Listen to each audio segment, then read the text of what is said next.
ഒരു കമ്പനിക്ക് 4 വർഷം എക്സ്പീരിയൻസ് ഉള്ള ഒരാളെ ആവശ്യമുണ്ട്. 2 പേരാണ് ഇന്റർവ്യൂവിന് വന്നിരിക്കുന്നത്.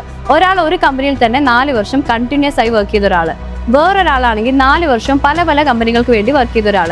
ആരെയായിരിക്കും ഒരു കമ്പനി സെലക്ട് ചെയ്യുക? പൊതുവെ കമ്പനികൾ നോക്കുക ലോയൽറ്റിയും കമ്മിറ്റ്മെന്റും ആണ്. സോ ഒരേ കമ്പനിയിൽ നമ്മൾ 4 വർഷം കണ്ടിന്യൂസ് ആയിട്ട് വർക്ക് ചെയ്യുന്നതാണ് ഫസ്റ്റ് പ്രയോറിറ്റി. പക്ഷേ അതേ 4 വർഷം പ്രത്യേകിച്ച് ഒരു ഗ്രോത്തും ഇല്ലാതെ സെയിം സാലറിയിലും സെയിം പൊസിഷനിലാണ് നിങ്ങൾ വർക്ക് ചെയ്യുന്നുണ്ടെങ്കിൽ കമ്പനി നിങ്ങളെ കൺസിഡർ ചെയ്യില്ല. അതേസമയം പല പല കമ്പനികളായി 4 വർഷം നിങ്ങൾ കംപ്ലീറ്റ് ചെയ്തിട്ടുണ്ടെന്നുണ്ടെങ്കിൽ നിങ്ങൾ ശ്രദ്ധിക്കേണ്ട കാര്യം ഓരോ മാറ്റവും ബെറ്റർ സാലറിക്കും ബെറ്റർ പൊസിഷനും ബെറ്റർ കമ്പനിക്കും വേണ്ടിയിട്ടുള്ളതായിരിക്കണം.